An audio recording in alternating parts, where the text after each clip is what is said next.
Finish high school, go to college, and get a good paying job. This is the timeline that's ingrained in the minds of most Americans.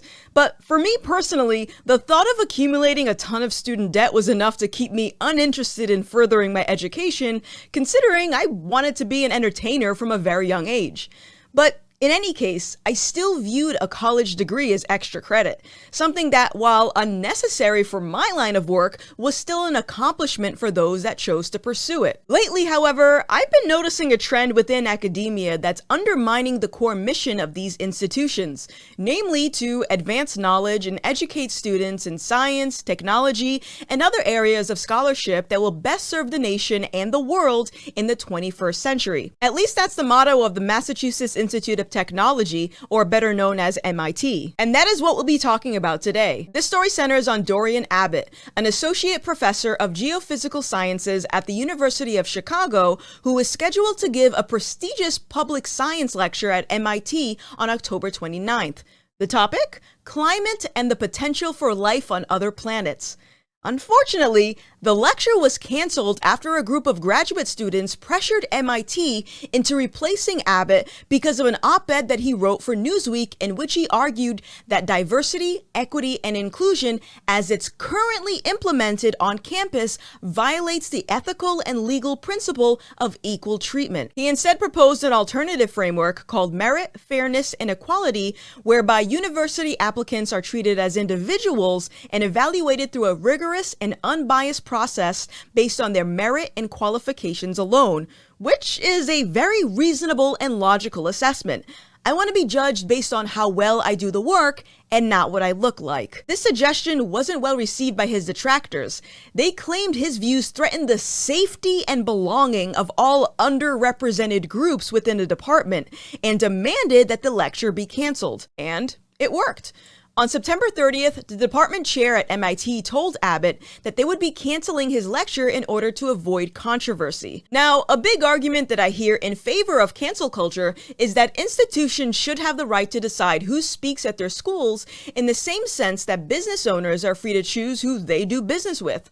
But the problem with that argument is that colleges and universities are not businesses and are intended to be a marketplace of ideas.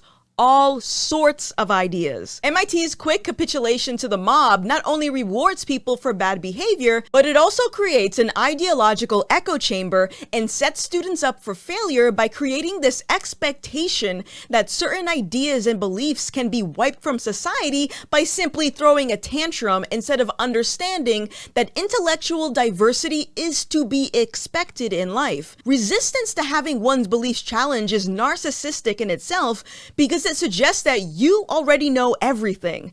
This is especially important to understand because if you're someone who's unable to recognize the dangers in creating an ideological echo chamber, then how will you know when you've been manipulated into undermining the missions that these institutions originally set out to accomplish? That said, it's worth stating what happened once more so you can understand the severity of this case. A small group of people organized a campaign to cancel a distinguished science lecture because they disagreed with some of Abbott's political positions. Those opinions, by the way, had nothing to do with the lecture that he planned on presenting. He was going to talk about the potential for life on other planets. So, let's play a game. Replace political positions with sexual preferences or religious beliefs and listen to how the whole episode sounds. It would be pretty alarming if the students wanted a lecture canceled because of the speaker's sexual preference or religious beliefs, right? And there's something else worth noting about this whole fiasco. When you look at the letter of denunciation that was put together by Abbott's detractors, you'll notice a common theme amongst the 162 students and staff who petitioned to have him silenced.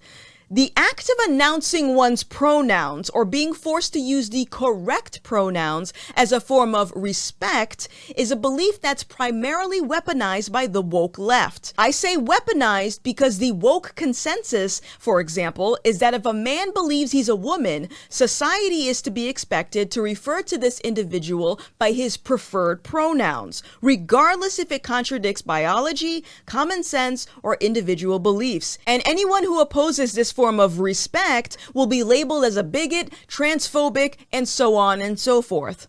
The enforcement of pronouns is a manipulation tactic that pressures the public into conformity by gaslighting them into believing that they're not a good person if they refuse to comply. We've reached the point in society where stating the biological differences between men and women is considered a form of bigotry.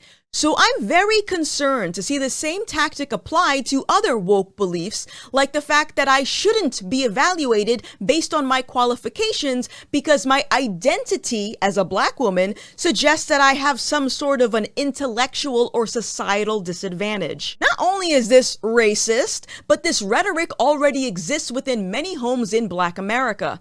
Growing up black, I can tell you that the general consensus of the black community is that you'll have less opportunities, less success, and less resources if you're black.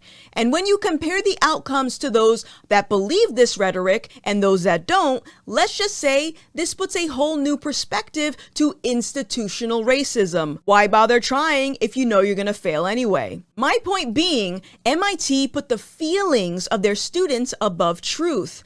And by caving into the mob's demands, they're not only jeopardizing academic freedom, but also enabling political bias. And if we, the people, care about the future of America and its institutions, then we need to reject these tactics at all costs. I am very pleased to see that Dorian is standing his ground and is encouraging the public to push back on the assault on reason and truth.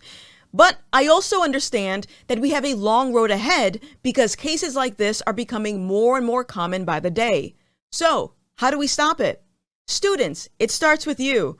Recognize that the real world is filled with dissenting opinions, and echo chambers will only undermine your pursuit for knowledge. In addition, if you have dissenting viewpoints, don't be afraid to express them publicly. And for the faculty and administration, you have an obligation to lead these students down the correct path by setting realistic expectations for the real world. Nothing should be achieved by throwing a tantrum, and dissenting viewpoints are inevitable.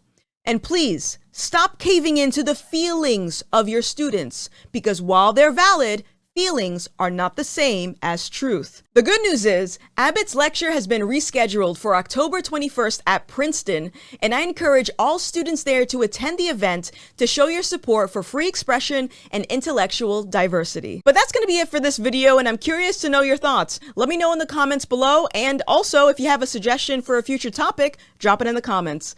My name is Gothix, this is Right Now, and I'll see you in the next one. Bye!